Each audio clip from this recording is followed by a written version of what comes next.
Saludos a quienes nos ven a través de la señal de Mega TV en la Florida, Estados Unidos, por Vito TV en el Ecuador y por OnePlus TV en el Ecuador y en el mundo. Hoy tenemos como invitado al doctor Eduardo Peña. Él es el presidente del Consejo Directivo del Instituto Ecuatoriano de Seguridad Social, uno de los funcionarios importantes del gobierno actual del señor Daniel Noboa. El Ecuador fue a las urnas, el Ecuador se pronunció especialmente en el tema de la seguridad. ¿Cuál es su lectura sobre lo que fue el resultado en esta consulta popular? Gracias por la invitación, Fernando. Bueno, cuando tú lo ves aritméticamente, es un triunfo. 9 de 11 es el 82% de la consulta con resultado positivo. El 18%, 2 preguntas con resultado negativo. Quizás esas 2 preguntas eran, sí, más complicadas. El trabajo por hora es un tema que creo que fue mal explicado, porque definitivamente hubiera sido ideal que los ecuatorianos que no tienen trabajo hayan tenido la posibilidad de ser contratados en trabajo por hora. No se conocía, por ejemplo, que dentro de ese trabajo por hora hay un componente de afiliación a la seguridad social. Es decir, ibas a recibir los beneficios mientras estés contratado por horas. Y eso hace que, digamos, una de las razones por las cuales las personas tenían dudas es esa creencia popular de que el trabajo por horas va a precarizar el trabajo. Y no hay tal. Pero bueno, en todo caso, ya no hay que llorar por leche derramada. Las preguntas, bueno, esas 2 perdieron. Pero además hay que expresar, y vale la pena aclarar, que el trabajo por horas era para el que no tiene trabajo. El que tiene ya un sueldo no debía preocuparse tanto. Sin embargo, ellos hicieron campaña por el no, para que el de al lado, su pariente, el amigo, que hace 4 o 5 años no consiguió un trabajo, no lo obtenga ahora tampoco parcialmente. Claro, y no solamente es egoísta, yo creo que los movimientos sindicales también se movieron bien metiéndole miedo a la gente diciendo, no, es que igual, cuando tú no aclaras, y desgraciadamente el tiempo tampoco era un tiempo muy largo para promocionar la consulta popular, y como eran 11 preguntas, y tuvimos este estiaje que de alguna manera la falta de lluvias hizo que tengamos los problemas de los cortes de luz, todo eso influye en que tu capacidad de comunicar como gobierno, tu intención de que la gente vote sí, se vio un poco entorpecida. Sí, quizás mea culpa debemos hacer en el gobierno debido a que no fuimos tan comunicativos, sobre todo en estas preguntas que sabían que eran las más complicadas. La del arbitraje internacional, que bueno, todos sabemos que para atraer inversión extranjera internacional, las grandes compañías pretenderían poder arreglar sus conflictos si los hubiese en sedes internacionales. ¿Cuál es el problema para el Ecuador en eso? O sea, ¿por qué la gente no quiso votar que sí? Porque tienen miedo a que el Ecuador sea abusado, como, digamos, y tienes esos problemas, sobre todo petroleros que hemos tenido desde la época del presidente Correa, en donde tenemos estos litigios que desgraciadamente hemos perdido, pero porque hubo un gobierno que de alguna manera abusó de las compañías y las compañías nos llevaron a arbitrajes internacionales. Es que sin seguridad jurídica es muy difícil que llegue la inversión al Ecuador. Nos demuestran los colombianos, los peruanos, los chilenos, que tienen claramente establecidas las reglas del juego y por eso van millonarias inversiones. Sí. Estamos hablando del Perú, 16, 18 mil millones de dólares, en Colombia 12 mil, 14 mil, Chile recibía hasta 40 mil millones de dólares. Sí, señor. Entonces, y Ecuador 600. Ahora, yo sí creo que este gobierno que ha estado haciendo lo posible para cambiar las reglas del juego, quizás le hubiera ayudado más que hubiera arbitraje internacional. Pero Fernando, como están las cosas hoy, en donde tenemos fuentes de financiamiento de largo plazo ya aprobadas, que me refiero al IVA concretamente, que fue pues un éxito y que era la 5ª ley económica urgente que mandó el gobierno ha ganado 5 leyes económicas urgentes y ha ganado la consulta popular. Es decir, para un gobierno que tiene 4 meses y medio en el poder, es un éxito, pues ha ganado todo lo que se ha propuesto. Ergo, las cosas van a empezar a cambiar. Yo pienso que el segundo semestre, ya lo veremos, después del mes de junio, vamos a ver mucho más inversión en el Ecuador, vamos a ver un crecimiento económico mucho más importante de lo que hemos visto en estos primeros meses que han sido muy complicados. Es indudable que el tema de la seguridad se convirtió en el problema número uno para los ecuatorianos, pero en paralelo está el de la falta de trabajo. Y usted está anunciando que va a hacer mucho el gobierno para poder precisamente mejorar esos niveles de desocupación. Ahora, los organismos multilaterales están próximos al Ecuador. Se ha visto que hay interés en ayudar al Ecuador. El Fondo Monetario Internacional. Estuvo aquí una misión del fondo hace muy pocos días.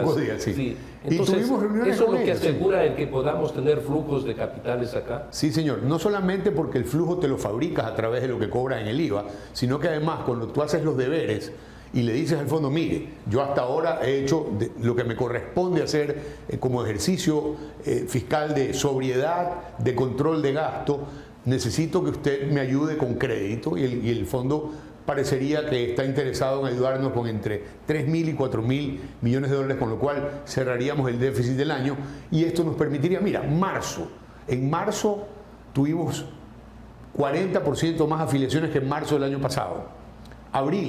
Abril lo vamos a cerrar con más de 50% más de afiliaciones que el año pasado. Te hablo ya, enero y febrero no tuvimos.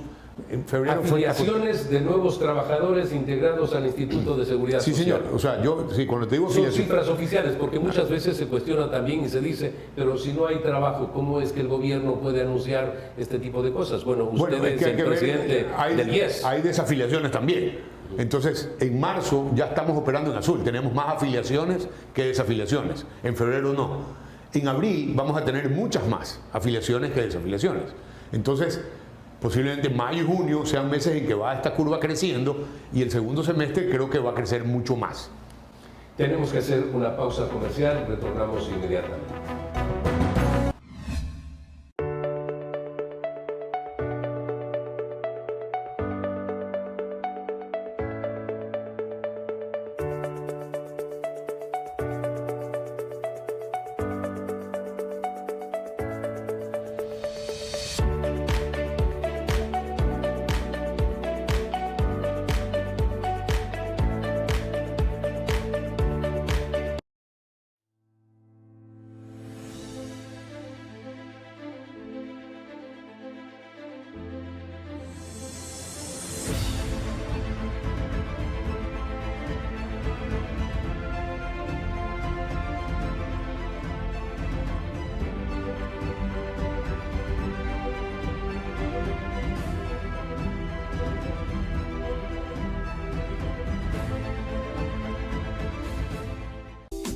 Verde Fruit, el camino para acercar los productos de América Latina a los Estados Unidos.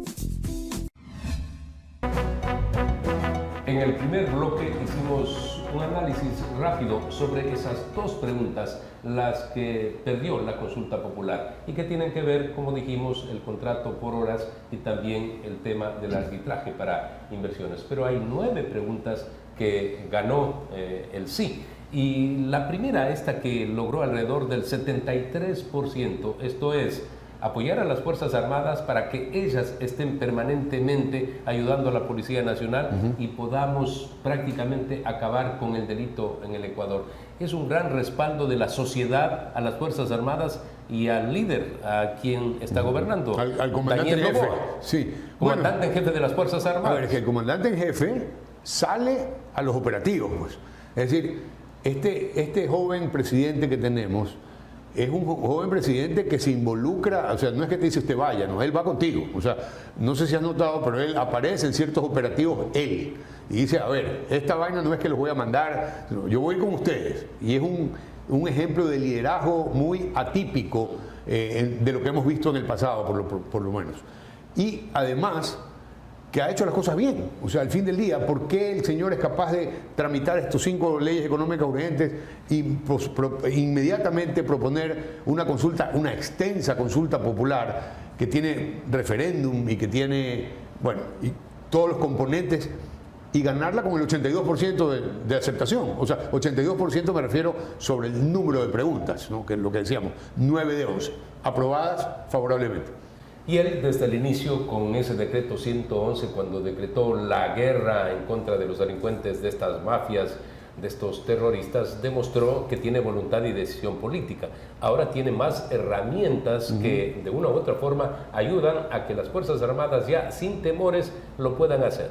Sí, señor. O sea, lo que necesitaba el gobierno, en este caso, y voy a hablar del gobierno, porque posiblemente este presidente lo que ha dicho es, señores, el camino para poder recuperar el control del país que estaba antes en manos del narco, como él dice, de terroristas, narcoterroristas, narcodelincuentes, es que las Fuerzas Armadas tengan esta autorización para acompañar a la policía y de esa manera poder salirnos de centrales clandestinas, laboratorios de droga clandestinos, guaridas clandestinas, pistas de aterrizaje clandestinas y podamos regresar al orden. Es decir, que el control del país lo tenga el gobierno, no los mafiosos. La extradición logró el 65% frente al 34% por el no. Es lamentable también esa cifra, ver que el 34% de personas no están de acuerdo con la extradición, cuando deberíamos estar todos de acuerdo. Bueno, en la cárcel él ganó el no con el 80%, ¿no? Es decir, usted ve que los perfiles, normalmente las personas pueden tener sus preferencias, pero es obvio que cuando usted no tiene rabo de paja, dice, bueno, yo no tengo problemas en que porque sabemos quiénes son los que van a ser extraditados. Pues. Son unos pillos narcotraficantes. Entonces, esos que después se nos andan escapando. Acuérdense de Colón Pico, que lo acaban de volver a coger hace pocos días. Colón Pico se escapó. Es decir, el poder que tienen estas personas, tanto desde el punto de vista financiero como desde el punto de vista de armamento, es un poder alto. Entonces, cuando se proponen sobornar a guardias, a guardias de las cárceles, a policías de las cárceles, logran escaparse. Y entonces la única manera es, primero, bueno, retenerle, que es la otra pregunta, retenerle los bienes y los activos. Vamos a hablar de eso después. Ok, pero además tener el control, es decir, no podemos ceder el control a los grupos delincuenciales organizados. Hay que decir que Pico, se fugaron cuando quisieron. Sí. Y eso se tiene que terminar. El Chapo Guzmán, con esa cinematográfica fuga del Capo Guzmán, ¿cuánto le cuesta hacer un túnel de 1,5 kilómetros? O sea, en términos de dinero, debe ser muy costoso pues, ponerse a hacer tremendo túnel con rieles, con moto. Bueno, hasta donde vemos, la capacidad financiera de estos grupos es sumamente alta. Ahora sí, extinción de dominio, que es la K. Esa fue la pregunta. 61% de acuerdo, 38% no estuvo de acuerdo. 61% está con la extinción de dominio. Esto es quitarles a los delincuentes los bienes. Sí, señor. Y ahí, te cuento, no solamente activos, que son propiedades, vehículos, armas, que también está contemplado. Es decir, tú puedes tomar estas armas y usarlas para combatirlos. Que antes pues tenías que embodegarlas y luego se las robaban nuevamente. No, hoy tú las puedes transformar en herramientas en el uso contra la delincuencia. Entonces, en la crisis financiera que tenía el Estado ecuatoriano hasta antes de estas reformas, el hecho de poder aprobar una ley de este tipo significa que tú puedes volver a usar estos activos. Y este dinero, Fernando, porque además hay dinero congelado en la banca que fue ya blanqueado, pero que como tiene origen ilícito no puede ser usado. Entonces ese dinero también va a volver a las arcas estatales para ser usado en la lucha contra el narcotráfico. En las crisis económicas de los países, cuando se sabe que a nivel del mundo se maneja alrededor de 270,000 millones de dólares fruto del narcotráfico, obviamente dinero mal habido, entonces es una forma también de que las naciones puedan lograr capturar esos recursos que antes debieron ir para cubrir necesidades sociales de un pueblo y que ahora se lo puede hacer. Entonces, con esta ley, el gobierno de manera práctica inmediatamente, ¿cree usted, va a lograr mover esos recursos que estaban congelados el gobierno en bancos, por ejemplo? Puso las preguntas para poder hacerse de esos recursos de manera inmediata. No dudo que lo haga. ¿Estamos hablando de dinero en los bancos? Tienes dinero en los bancos, en cooperativas, activos en todo el Ecuador, armas, dinero en efectivo que también es requisado cuando hay estas batidas en donde hacen estos asaltos. Ahí encuentran, pues, no has visto cantidades importantes, no solo de droga, también de dinero en efectivo. Entonces, hoy pueden usar ese dinero mal habido para buenos fines. Yo decía, en días anteriores que a los delincuentes en el Ecuador, los corruptos, narcotraficantes, ellos no están preocupados por la cantidad de años que tienen que estar en la cárcel. Piensan que en cualquier momento van a salir. Se preocupan es por tener el dinero a buen recaudo y disfrutar del dinero. Muchos dicen, y generaciones 2, 3 gozarán de este dinero. Ya no se va a poder. No, ya no se va a poder. Y no solo eso, sino que mira tú que todos estos caudillos, los caudillos de estos grupos organizados delincuenciales, no viven mucho. Es decir, ellos dicen es bueno, vamos a vivir a todo lo que podamos hasta que nos capturen y luego pues en la cárcel ven cómo se procuran unos medios de vida como si estuvieran en un hotel de 5 estrellas.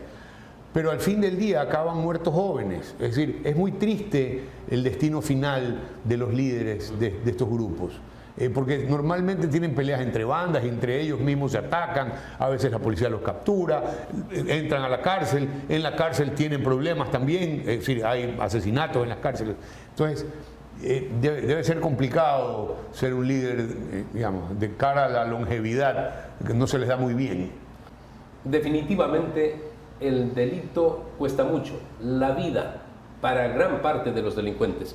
Por eso es que tenemos que promover esa cultura de la legalidad, que los niños, los jóvenes, a través del estudio, del conocimiento, puedan ser personas que aporten a la sociedad. Así van a tener un desarrollo económico, ellos y sus familias. No lo que vemos en el cine, la televisión y esta fantasía que cobra víctimas. Esto de tener dinero fácil y rápido. Ojalá se termine con todas estas leyes, esta deformación social en el Ecuador. Vamos a hacer una pausa comercial, retornamos inmediatamente para el último bloque. En este vamos a hablar sobre la seguridad social.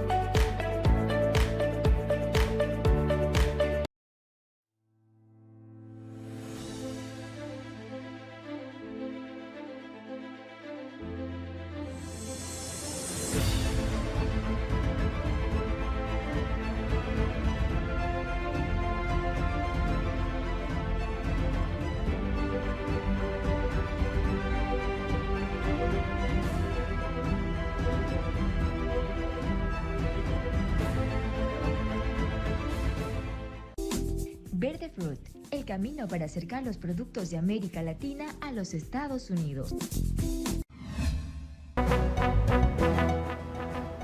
Hace pocos minutos hablábamos de la necesidad de recursos económicos, por ejemplo, para la seguridad social, para la salud. El doctor Eduardo Peña es el presidente del IES. Él tuvo una presentación en varios medios de comunicación, ha estado también en la Asamblea Nacional, pero ha promovido lo que debe ser una reestructuración de la seguridad social en el Ecuador. ¿Qué debemos decir en estos momentos con firmeza? Usted ha hecho algunos anuncios. ¿Cómo recuperar al IES financieramente? Bueno, a ver, técnicamente tú tienes que aumentar la base de aportantes, ¿no? Porque tienes ahora jubilados, hay 520.000 jubilados en que se incrementan alrededor de 40.000 por año, que es gente que trabajó toda su vida y fue ahorrando en el sistema de jubilación de la Seguridad Social. Entonces, el radio entre activos, afiliados activos y jubilados hoy es 5-1. Tenemos que llevarlo a 7 u 8-1 para que sea mucho más viable. Entonces, ¿cómo aumentamos la base? Hoy hemos lanzado, la semana pasada lanzamos este programa de afiliación juvenil. Mira, sin haberlo lanzado ya teníamos 2.000 afiliados juveniles. El programa espera afiliar entre 60 y 70.000 personas en el primer año. ¿Cuál es el gancho? Que al tercer año les damos préstamo hipotecario a tasa preferencial. Tasa preferencial me refiero 6% anual, tasa fija hasta 25 años. Y estamos trabajando en un proyecto para que el BIE se extienda el plazo hasta 30 años. Eso va a hacer que muchos jóvenes pretendan ingresar a este sistema y eso nos ayuda a aumentar la base. Más allá de lo que ya te decía, que en marzo de este año ya tuvimos un 40% más afiliados que en marzo del 2023. En abril estamos sobre el 50% más afiliados que en abril del año pasado, lo cual quiere decir que sí vamos engrosando la base de manera interesante, diría yo, y esperemos poder aumentar más esos ingresos. ¿Es realista, práctico el tema de que se puedan lograr 60.000 afiliados? Sí, es la proyección que tenemos. A ver, en la semana previa al lanzamiento teníamos 2.200. Entonces, sin haber lanzado oficialmente, estábamos haciendo las pruebas en la página, pero como salimos a hacer unos testimoniales, la gente empezó a enterarse y los jóvenes tienen pues estos sistemas de comunicarse a través de las redes sociales. Resultado final, sin haber lanzado 2.200, te podré contar cómo va creciendo mensualmente. Ese joven que se afilia, ¿con qué le aporta al Seguro Social? ¿Su padre es quien se lo da? No, sí, a ver, acuérdate, Fernando, lo que pasa es que ahora hay youtubers, influencers, jefes de community manager que trabajan desde su casa. O sea, y que eventualmente lo hacen para 3 compañías, pero ninguna lo afilia. Él puede decir, bueno, tengo 17 años, me autoafilio, pago $52 mensuales y ya tengo cobertura de salud, tengo odontología y préstamo, cuando ya cumplas 36 aportaciones, préstamo hipotecario. Emprendedores digitales. Emprendedores digitales o cualquier otro. Puede ser hijo también. Si tú tuvieras un hijo de 17 años y tú dices, no, yo te voy a pagar la afiliación, porque primero empiezas a hacer historia de créditos, historia de afiliación, lo cual quiere decir que te vas a poder jubilar más temprano en tu vida, que es la otra cosa que hay que hacer es con cuántas aportaciones te jubilas o qué monto recibe con tantas aportaciones, que es la otra parte, digamos, de lo que hay que corregir sobre el tema vejez, jubilación y muerte. Es decir, esta parte de la seguridad social tiene que ser afectada financieramente. Y esa afectación financiera, que tiene que ser aprobada por la Asamblea Nacional, tenemos que llevarla, calculo yo que en unos 4 o 5 meses la tendremos ya cocinada, porque tiene muchos aspectos. Es decir, aquí estamos tocando un poco por encima lo que tú me decías. ¿Qué vas a hacer? Bueno, vamos a ampliar la base, pero vamos a cambiar las reglas del juego. Y eso es, por ejemplo, si tú te quieres jubilar con 360 aportaciones, como ahora, sí, te puedes jubilar. Pero ¿cuánto vas a recibir? Tenemos que afectar ese cálculo, porque ya no pueden ser los 5 mejores años, tendrán que ser 6 o 10 o 15 o 20, que es mucho más armónico a lo que has aportado que el promedio de los 5 años.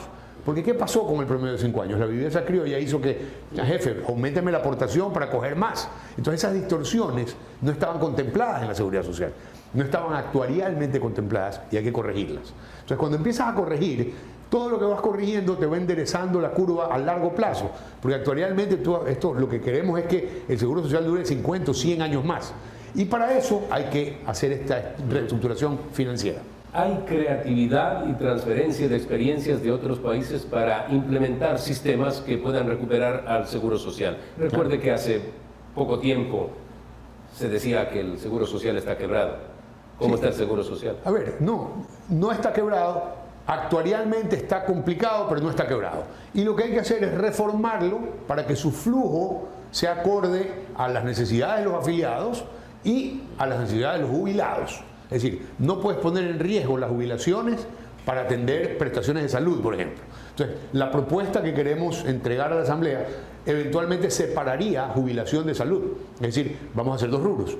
Uno, el que vamos a aportar solo para salud. Hoy aportamos las aportaciones tienen salud, jubilación, seguro social campesino, riesgos de trabajo y algún otro rubro. Son 5 rubros. Y entonces cuando tú aportes el 20.6, esto se reparte a todos estos seguros. Eventualmente tener 2 instituciones separadas, una que maneje exclusivamente salud y otra que maneje exclusivamente jubilación, puede ser parte de la solución. Canadá, que dicen que es el sistema más perfecto de jubilación en el mundo, tiene un sistema de capitalización individual desde hace 40 años, con un manejo corporativo estatal. Entonces tienen un fondo que maneja, le da plata a los fondos de pensiones y a los fondos de inversión, porque cobra para todos los canadienses individualmente. Si usted es canadiense, usted puede ver cuánto tiene en su cuenta. Pero todo en ese sistema de capitalización uno puede llevar como una libreta de ahorro, puede saber cuánto tiene, qué es lo que ha ahorrado. ¿Qué es? En una aplicación, usted lo puede ver en una aplicación que le da la Seguridad Social, el fondo de jubilación. Usted ve cuánto tiene hoy y mañana tiene un poquito más porque aportó más, pero además tiene rentabilidad, porque estos fondos que manejan miles de millones de dólares los invierten adecuadamente y esa rentabilidad usted la puede ver mensualmente en su cuenta. ¿Qué pasa al interior con esas inversiones? Recuerde usted que la postre siempre se invierte en el gobierno, que es el que retira dinero, o en el pasado también se dijo, no, vamos a poner en hidroeléctricas que nunca se construyeron. con dineros de los afiliados. Sí, bueno, no, sí se construyeron, algunas funcionan, otras no. El problema, sí, tenemos... Pero no fue un buen negocio, en definitiva. No, porque si se hubiera llegado a término, las hidroeléctricas, ahí viene un repago, que es lo que busca la Seguridad Social. Algunas tienen problemas, sí, estamos buscando cómo solucionar el problema de esos fideicomisos, por un lado. El gobierno resultó ser más seguro que aquellos planes, porque el gobierno finalmente hoy nos está dando bonos con un 9% anual de rendimiento. Y el gobierno nunca se atrasa en pagar los intereses. Entonces, para nuestro flujo es mucho más interesante que el gobierno me pague 9% que invertir en un proyecto que en 5 años o en 10 eventualmente me va a dar una rentabilidad. ¿Por qué? Porque el BIES debería fiscalizar más exquisitamente estas inversiones, cosa que en el pasado no hizo, y hoy estamos trabajando para que sea mucho más exacto el control y la auditoría de los proyectos de construcción. Más allá de que nosotros entregamos créditos hipotecarios a nuestros afiliados y que esos también son muy rentables. En la tasa promedio de rentabilidad de los créditos hipotecarios anda por el 8, 10, 8, 15%. Los quirografarios tienen una tasa de retorno para nosotros de casi 13, 12, 80%. Es decir, es muy buen negocio para el IES, para el BIES, prestarle plata a los afiliados, porque primero tienen fuente de repago. En el caso de los quirografarios tienen los fondos de reserva y los fondos de jubilación, y en el caso de los hipotecarios tienes un bien raíz que está como garantía. Entonces, esos negocios los vamos a privilegiar. Por todo lo expresado, le damos seguridad a los afiliados del Ecuador. Por supuesto, es decir, nosotros seguimos entregando quirografarios hipotecarios en cantidad. A ver, quirografarios debemos andar por 5.000 y pico millones de créditos entregados, y hipotecarios la cifra es mucho mayor, no la tengo a mano, por eso no quisiera equivocarme, pero son miles de millones de dólares entregados. Doctor, muchas gracias. Gracias, Fernando. Amigos, recuerden ustedes que tienen la próxima semana una cita con Fernando Aguayo América a través de Mega TV en la Florida, Estados Unidos, por Vito TV en el Ecuador y por OnePlus TV en el Ecuador y en el mundo.